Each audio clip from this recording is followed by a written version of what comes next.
Dia bukan wajib. Nah, tiba-tiba makmum sujud sajadah. Imam tak sujud, makmum sujud. Nah, hukumnya batal sembahyang makmum. Nah, tak boleh. Dia kena ikut imam. Kerana dia panggil sunat itu kalau kita bersalahan dengan imam jadi keji sangat rupa, batal sembahyang. Imam diri, kita pergi sujud, batal sembahyang. Nah, tu imam sujud, kita tak sujud, batal juga. Sujud sajadah. Nah,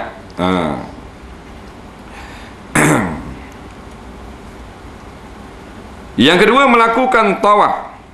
Tawaf ni sesaja dalam ibadat haji mensyaratkan suci daripada hadas. Nah, wukuf tak apa.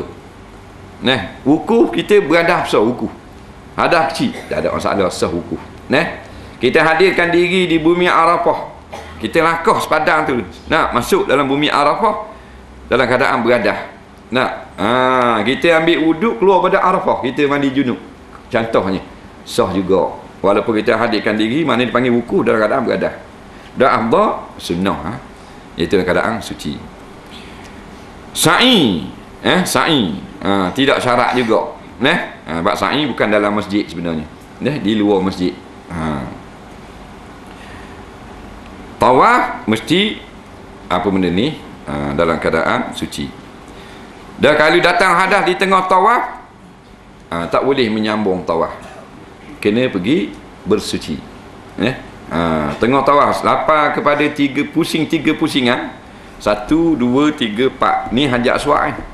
Nah, ni Hajar Aswad. Contoh, pusing 1, pusing 2, pusing 3. Siapa kat orang 3 tu, nak beradah besar umpamanya. Kena keluar, pergi mandi junub tu. Masuk lagi, kosong semula ke sambung 4. Ingat.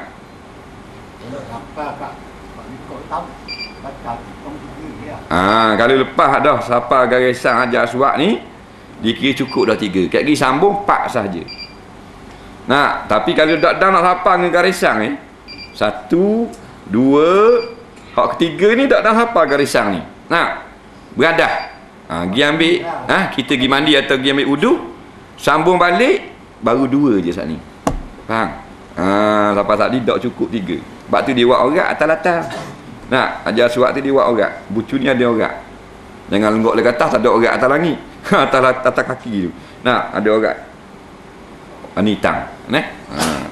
Mana koko. Walaupun kita lepas pada beradah tu kita pusing balik tawaf ni, siapa kat ni dekat benar dah. Tak cia dah, tak kira dah. Nampak? Tak kira. Memegang kitab suci Al-Quran, hukumnya haram. La yamassuhu illal mutahharun. Tiada menyentuh Al-Quran itu melainkan orang-orang yang suci. Ayat Quran. Maksud suci di sini berhadas. Suci daripada hadas besar, suci daripada hadas kecil. Tak boleh sentuh. Kalau tak ada wudu, boleh baca Quran, tak sentuh. Tapi kalau hadas besar, baca pun tak boleh. Baca tak boleh dah. Walaupun satu huruf dia hadas besar, dia baca satu huruf, nun, surah Al-Qalam. Nah, nun. Tapi kosak Quran tak boleh. Tapi kalau nun alif betul tak apa. Nah,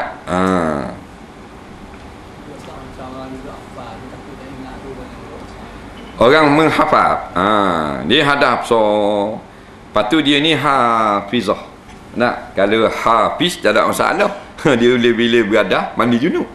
Tapi kalau hafizah, penghafal Quran perempuan, dia haid nak mandi junub tak boleh, seminggu lagi. Jadi kalau tak ngapa, dia hilang. Nah, ataupun lambat boleh. Nak hafal Quran ni. Jadi hari-hari kena baca kurang-kurang 2 juzuk, 3 juzuk sehari. Tiba-tiba beradah haid. Nah, maka jumhur ulama kata haram kau baca. Baca mana? Baca berlapah. Dan kaedah dia baca dengan tidak berlapah dulu, dengan menggerakkan bibir. Menggerakkan bibir boleh. Dia boleh baca-baca awak gerak bibir. Boleh. Dia panggil ngapa kau? Tak boleh cara tu dalam hati. Tak boleh tengok Quran. Tengok Quran. Tak boleh juga, memang jadi tak boleh. Kalau dak buat kena bersuara, pakai hilang dah Quran dalam dada dia. Taklid mazhab Maliki yang mengatakan diharuskan bagi hafizah haid ni meneruskan hafalan. Gitu. Pegang tak boleh juga, pegang. Baca pun lagi tak boleh juga. Pegang lagi tak boleh. Maknanya Quran, kulit Quran tak boleh. Isi dalam tu lagi tak boleh. Kulit tak boleh juga, kulit Quran. Nampak? Rihab ada khilaf. Rihab. Quran duduk atas rihab. Pegang rihab ni ada khilaf. Setengah ulama kata tak boleh, setengah ulama kata boleh. Tu tak apa, boleh tahan kira. Pegang rihab. Lepas tu kotak dia, jadi dia ada kotak Quran, pakai tarik dengan kotak. Tarik kotak tu bit Quran. Kotak tu pendapat yang muktamad dalam mazhab Syafi'i, dia kira Quran kau. Pasal dia khas untuk Quran tu, dia jadi sebahagian daripada Quran, dimuliakan juga. Tak boleh lepong kata. Pegang tak lidah. Tak hormat ni. Kalau kotak Quran tu bubuh dekat kabinet, tak apa pegang kabinet tu. Dia gitu.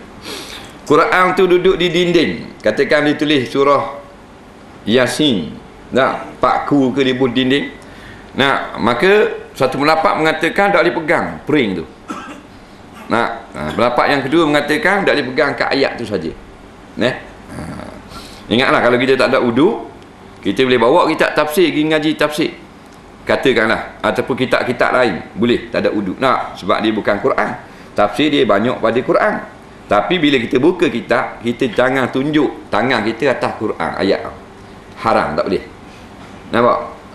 Dia pegang gitu bukan Quran, dia bagi pegang kitab tafsir. Buka dalam tafsir separuh, atas Quran dua bagi. Kat Quran tu jangan lamuh dengan tangan. Ada orang yang tunjuk tangan. Tok guru baca tunjuk dengan tangan ni. Dia beradah, mana boleh. Dia kata tafsir boleh, tafsir boleh bawa. Faham baik, boleh bawa kitab tafsir, tak payah hari semayang. Quran tak boleh setuh. Nampak? Dia gitu. Yang kelima, berdiam diri di masjid, melainkan illa abiri sabilin, melainkan sekadar lalu. Jadi kalau orang yang hadap besar tak boleh berhenti di dalam masjid. Zaman Nabi SAW, orang nak masuk, nak balik ke rumah, dia lalu ke dalam Masjidil Haram. Pasal Masjidil Haram ni, kalau kita pusing kat luar, dia besar. Zaman dulu besar dah, dia besar lagi 4 km.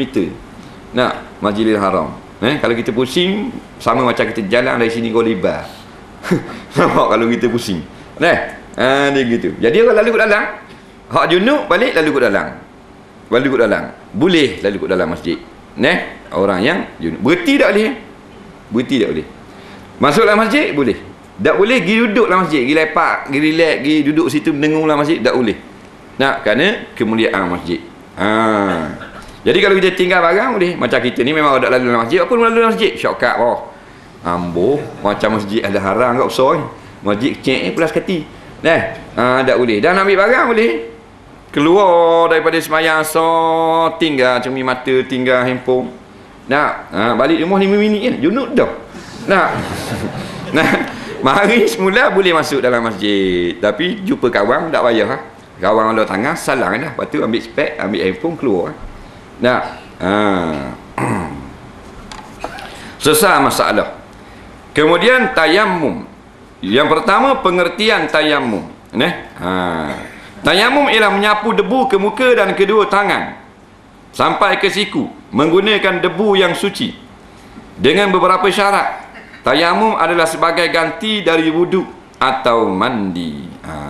Kita ulang balik pengetahuan kita. Kadang-kadang kita belajar di sekolah itu, bila kita belajar balik sekarang ni jadi ingat. Tayammum. Tayammum maknanya iaitulah menyapu debu tanah ke muka dan kepada dua tangan. Jadi anggota tayammum dua je nak khabar, dua. Muka tangan. Sama ada kita nak ganti tayammum tu dengan sebab hadas kecil ataupun dengan sebab mandi, dua ni saja. Sapu muka dan basuh sapu tangan. Allah kata famsahu biwujuhikum wa aydiyakum minhu. Dua saja. Bukan maknanya bila kita berada besar, tak ada air nak mandi junub, kita pergi sapu debu seliling tubuh. Tak betul. Sapu muka. Tepuk debu, sapu di muka. Niat bertayamum. Tepuk kali yang kedua, sapu tangan kanan, sapu tangan kiri. Selesai masalah. Tak boleh semayang, boleh semayang. Tak boleh pegang Quran, boleh pegang Quran dah.